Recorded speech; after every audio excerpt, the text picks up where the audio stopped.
불짐승 뉴스가게 지난 4월 28일 날 있었던 서산 부석사 불상 항소심에서 제기된 내용 중에 핵심적인 내용을 체크하는 시간을 갖겠습니다.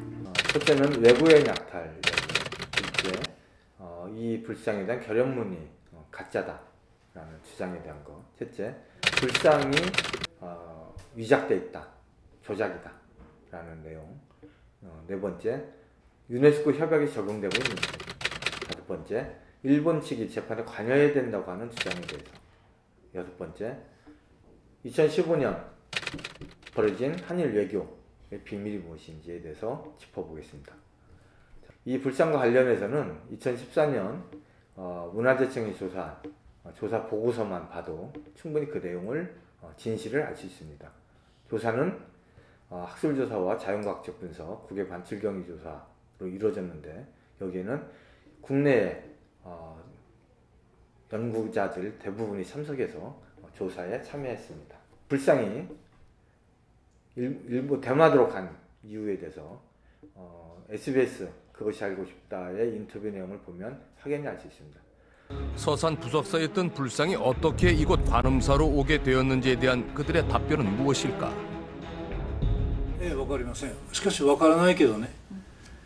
わからないけど伝わったんですよ。これが事実です。だから韓国に不足さにあればこんな事件は全く起こらないでしょ。しかし対馬にやってきたんです。仏さんが歩いて、誰が歩かせたか知りませんけど歩いてやってきたんです。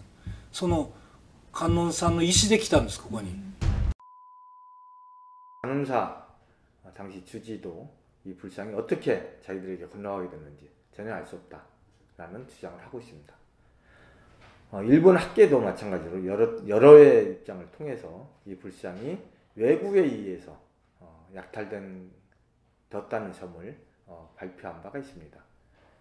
그 중에 하나는 불상이 대마도에 약 100여 점의 고려 불상이 있는데 이 불상이 대부분 화상을 입었다는 사실로만 보아도 외구에 의한 약탈 과정에서 방화에 의해서 입은 게 아닌가라고 일본 학계도 그렇게 발표하고 있습니다.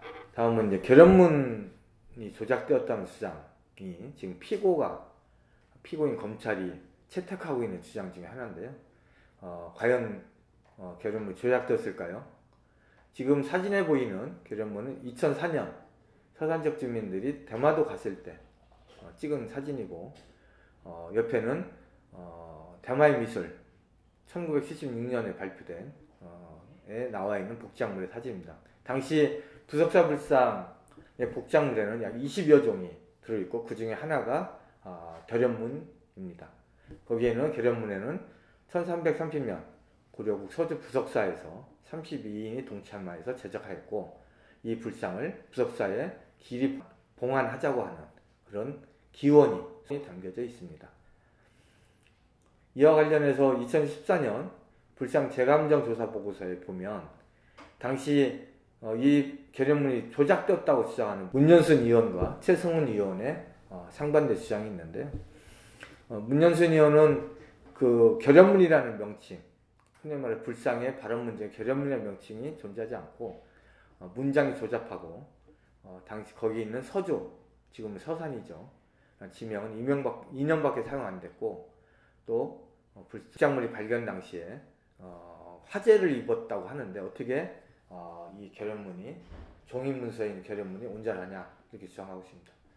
이에 대해서 최성훈 의원은 그런 행간이 높고 조악한 사례는 많이 있다. 또 이 불상은 전형적인 고려 불상의 특징을 갖고 있다. 그리고 대마도 관음사가 이 불상을 주전불로 모셨다면 이에 대해서 어떻게 이 주전불로 모시게 된 이유를 기록하거나 화상 입은 거를 치료하기 위한 계금이라든지 새로운 복장을 해야 될 텐데, 오직 이 복장물에는 고려시대 복장물만 나와 있다는 것은 바로 고려시대 불상임을 입증하고 있다. 이런 사례들은 다른 아산 축봉사나 서산 개슴사에도 있다라고 하고 있습니다. 당시 조사위원으로 참여했던 동아대 정은우 교수는 의견실을 통해서 이 불상은 고려시대 불상과는 확연한 차이를 보이고 있고, 특히 그 중에 결연문의 고려적 특징, 이 결연문이 고려시대에 제작되었다거나 작성됐다거나 특징을 4가지 정리했는데, 그 중에 하나는 남선부주, 고려국 서주라고 하는 고려시대에만이 등장하는 불교식 주소를 기입하고 있다. 둘째, 당주간음이라는 에서 당주란 용어도 마찬가지 고려시대에 등장하는 용어이다. 셋째, 발언 목적으로 영충공약, 안양원 이런 것들은 바로 고려시대의 발언문의 기본적 특징을 나타내고 있다. 또한 이 불상을 시주한 32명 중에 서기는 또리 이두식 표현으로 이는 우리나라에서만 사용되는 표기이다. 이 같은 경우는 1346년에 조성된 서산 문수학 복장 발언문에도 나타나고 있다. 이렇게 봤을 때 이 결연문이 후대에 조작됐다고 하는 것은 맞지 않는다 라고 재판부에 사실조회 의견서를 제출한 바 있습니다. 다음은 불상을 조성한 사람들이 과연 그 시대 사람들이냐 라고 재판부가 성명을 요청하고 있습니다. 불상 조성은 32명으로 당시에 부덕사 스님들로 보이는 8명의 스님이 참여하고 있고, 이외에 지역의 하층민을 포함해서 여성이 참여하고 있는데, 그 중에 구궁달 국사, 국악상 국한이라고 하는 4분은 백제의 성씨 중에 하나인 성씨로 보인다라고 하는 게 일반적인 견해입니다. 불상이 가짜다 라는 주장이 있는데요. 대표로 이거는 문연순 의원은 불상을 일본식으로 일본식 주물 방식에 의해서 만든 거고, 여기에 오래된 걸로 보이기 위해서 약물들을 이용해서 칠을 했다 이런 주장을 하고 있는데, 그래서 결국은 이 불상은 고려시대 거를 표방한 모방자이다 이런 주장을 하고 있습니다. 또 그 중에 당시에 세관원 감정원이었던 최은영 의원도 현재 부석사가 고려시대 부석사와 동일한 곳인지 입증할 수 없기 때문에 부석사 것이라고 얘기할 수 없고, 과연 부석사에서 조성된 불상인지 알 수 없다 이런 주장을 합니다. 그렇지만 그 당시 조사위원으로 참여했던 대다수의 위원들, 최성훈 의원은 이런 불상과 비슷한 불상의 특징들은 국내에도 여러 점 있다. 정은우 위원은 고려 후기 불상 보살상 중 가장 정확한 내력을 갖고 있는 유일한 불상이다. 문명대 위원은 조성 내력이 분명한 당대 최고의 조각품으로 국보급이다. 이렇게 학술적으로 역사적으로 평가하고 있고요.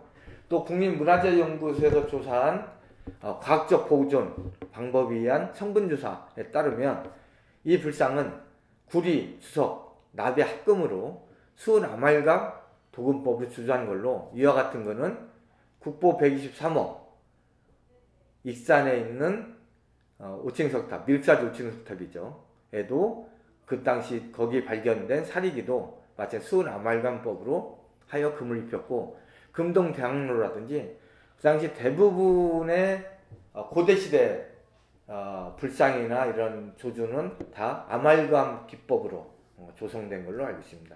또 불상에 있는 시료를 채취해서 미국 연구소에 메타 연구소에 조사한 결과로는 탄소인데 측정 결과 1155년부터 1260년대 값으로 보이고 있고, 이건 절대값이다 라고 얘기하고 있습니다.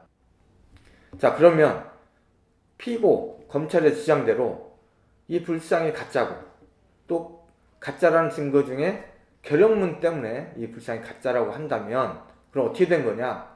결국 그렇게 된다면 가짜를 문화재로, 일본은 이 불상을 1973년 나가사키현 지방문화재를 지정할 당시 가짜를 문화재 지정한 결과가 되고, 이 불상이 일본에서 절도범에서 반입됐을 때 우리 검찰은 특수절도로 처벌했는데, 그건 문화재이기 때문에 특수절도로 처벌했는데, 그것도 그러면 검찰은 잘못된 처벌을 하게 된 거다 이렇게 할 수 있습니다. 실제로 대전지방검찰청에 있는 반사건 그 수사일지 문화재청이 증거로 제출한 자료를 보면 이 불상은 진품이 틀림없다. 그리고 고려후기 불상의 기준작이 이 시기 불상을 대표한다라고 명기하고 있습니다.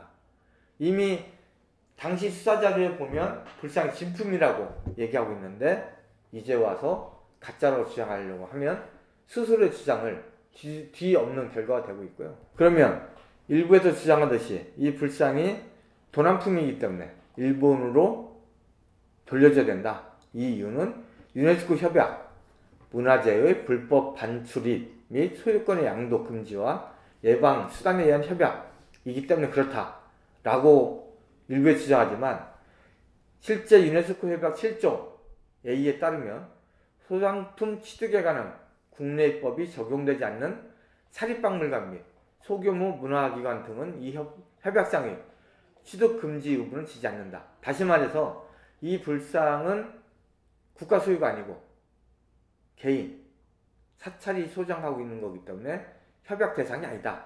또 7조 B에 반한 대상에는 정당한 소유권을 가진 자다. 즉 외국에 의해서 약탈된 사실이 1심 재판을 통해서 확정된 이상 이 불상은 정당한 소유권을 가졌다고 할 수 없기 때문에 유네스코 협약 대상이 아니다 라고 얘기하고 있고, 서울대 이근강 교수가 이 불상과 관련돼서 발표한 논문, 동북아 역사재단에 발표한 논문에 따르면 과연 이 불상이 1970년 체결된 유네스코 협약에 적용이 되느냐 라고 봤을 때, 그러니까 당시에 신라 불상은 국보로 지정됐기 때문에 일본이 돌려달라고 당시 일본 그 인터폴에서도 요청을 했지만 이 불상은 요청하지 못했거든요. 그래서 이거를 돌려달라고 하는 것은 일본의 문화재 보호법이 미비한 이유로 그거를 돌려달라고 할 수가 없다. 자, 우리 피고인 검찰은 일본에서 이 불상이 온 거기 때문에 일본 측 재판에 관여해야 된다는 주장을 항소심 재판할 때부터 계속 하고 있습니다. 자, 그러면 일본이 재판에 관여하기 위해서 하기 위한 노력은 어떻게 했느냐? 2018년 7월 17일 재판부는 대전고등법원은 법원 행정처를 통해서 일본 외무성으로 소송 고지를 보냈고, 일본 외무성은 전마도 관음사로 고지했지만 1년 6개월이 지난 현재 시점까지 아무런 답변이 없는 상태입니다. 또 사실 이 불상은 한국 정부와 원고인 부석사와의 소송이지 일본이 이 소송에 개입할 이유는 없습니다. 이 소송을 개입해야 된다고 주장하는 것은 오직 피고인 검찰만 주장할 뿐입니다. 일본은 이 불상을 지정했는데 피고의 주장대로 이 불상의 결연문이 조작된 거다, 가짜다, 이렇게 예를 들면 이런 주장, 피고의 주장에 일본이 스스로 맞다, 이 결연문이 조작된 거고 불상은 가짜다 라고 문화재로 지정한 일본이 과연 이거에 대해서 답변할 수 있을까? 일본은 이에 대해 답변할 수 없을 겁니다. 그렇기 때문에 피고의 현재에 일본 측이 관여된다면 시간 끌기 밖에 되지 않는다. 실제로 2016년 대마도 관음사 주지가 서산 부석사를 방문한 사진입니다. 또 2017년 후쿠오카에서 만난 관음사 주지의 모습입니다.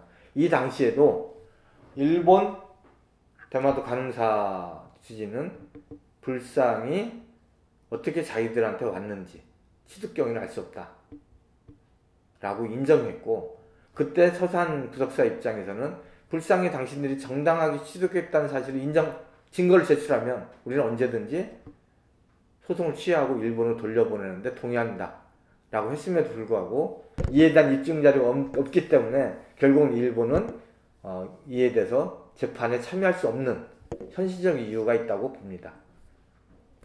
자, 그러면 우리가 좀 주목해서 보여야 할 것은 2015년이란 시점입니다. 2015년은 한일협정 50주년이 있었던 날인데, 그때 한 기사에 보면 제16차 한일문화외교국장 회의가 있었고, 이때 이 불상에 대한 문제도 논의가 진행됩니다.